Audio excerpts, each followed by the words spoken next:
Assalomu alaykum. Bugungi mavzuyimiz Krebs sikli. Krebs sikli, shuningdek limon kislotasi sikli yoki trikarboksilik kislota sikli deb ham ataladi. Bu sikl uni kashf etgan olim Hans Krebs nomi bilan atalgan. U 1937-yilda uni aniqlagan. 1953-yilda Nobel mukofotiga sazovor bo'lgan. U barcha aerob organizmlarda sodir bo'ladigan kimyoviy reaksiyalar ketma-ketligi bo'lib, energiya hosil qilish uchun xizmat qiladi. Bu jarayon hujayra nafas olishining muhim qismi bo'lib, mitoxondriya ichida sodir bo'ladi. Bu yerda reaksiyalarni amalga oshiruvchi fermentlar joylashgan. Bu jarayonda asetil-CoA oksidlanib, karbonat angidrid va suv hosil bo'ladi hamda energiya ATF ko'rinishida ajraladi. Elektron tashuvchilar NADH elektron transport zanjiriga kiradi. Krebs sikli evkaryot hujayralarda mitoxondriya matrisasida, prokaryotlarda esa sitoplazmada sodir bo'ladi va hujayraning energiya ishlab chiqarishda muhim rol o'ynaydi. Endi bu jarayon uchun nimalar kerakligini ko'rib chiqamiz. Asetil-CoA uglevodlar, yog'lar va oqsillar almashinuvidan hosil bo'ladi. Shuningdek, bizga NADH ham kerak. Ular elektron tashuvchi bo'lib, qaytarilib NADH va FAT-H2 ga aylanadi. Bundan tashqari, ATF sintezi uchun norganik fosfat va ATP ham zarur.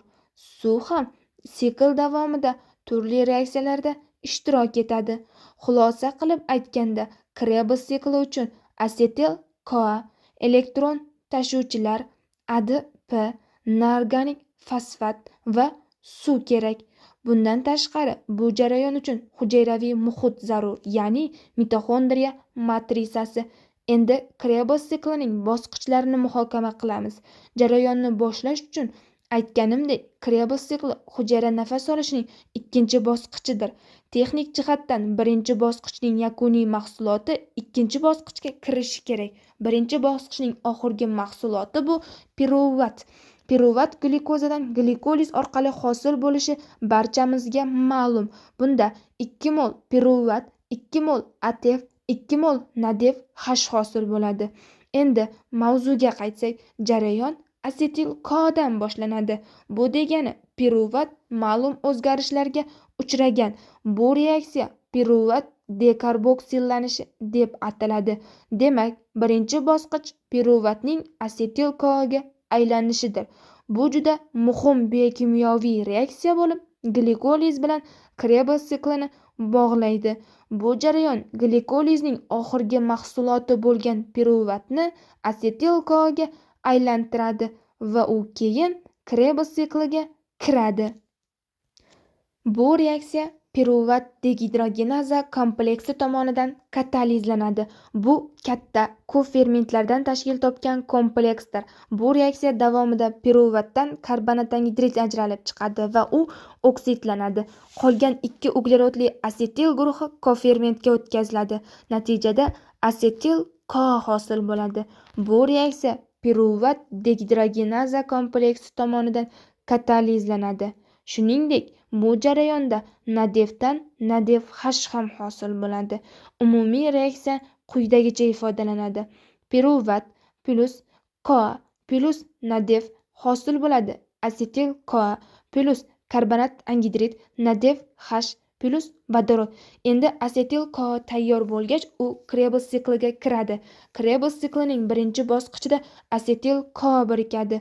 4 uglerodli molekula asetat hosil bo'ladi. Natijada 6 uglerodli molekula sitrat hosil bo'ladi. Bu reaksiya sitrat sintezaza fermenti tomonidan katalizlanadi. Bu bosqichda asetil guruhi CoA dan ajralib chiqib, boshqa modda bilan birikadi va Krebs siklining keyingi bosqichi boshlanadi. Krebs siklida energiya va elektron tashuvchilar hosil bo'ladi. Krebs siklining ikkinchi bosqichida sitrat qayta tuzilishga uchraydi. Bu reaksiya akonitaza fermenti tomonidan katalizlanadi. Avval sitrat suv molekulasi ajralib chiqishi orqali cis-akonitat deb ataladigan oraliq modda hosil qiladi. Keyin esa suv yana qo'shilib, boshqa oraliq modda hosil qiladi. Natijada izositrat hosil bo'ladi.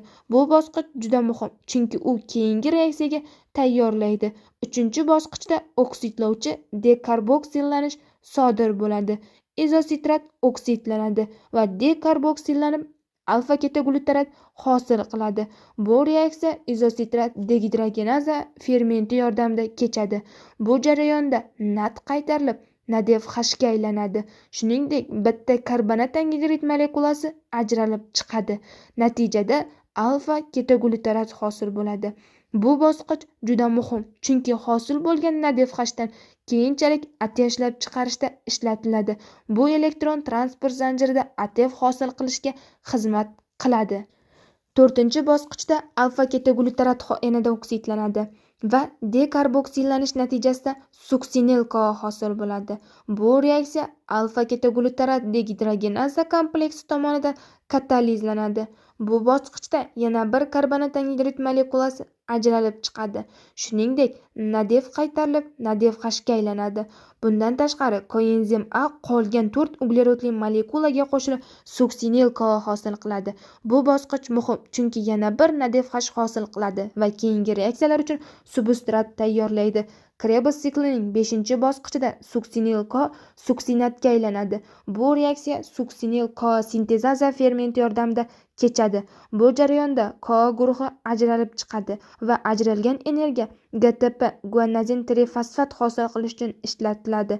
GDP va norganik fosfatdan keyin GTP ATP hosil qilish uchun ishlatiladi. Bu bosqich muhim, chunki u to'g'ridan-to'g'ri GTP yoki ATF hosil qiladi. Bu hujayra uchun energiya manbai. Bu energiya hujayra tomonidan turli jarayonlarda ishlatiladi. Krebs siklida suksinat oksidlanib fumaratga aylanadi. Bu reaksiya suksinat degidrogenaza fermenti tomonidan katalizlanadi.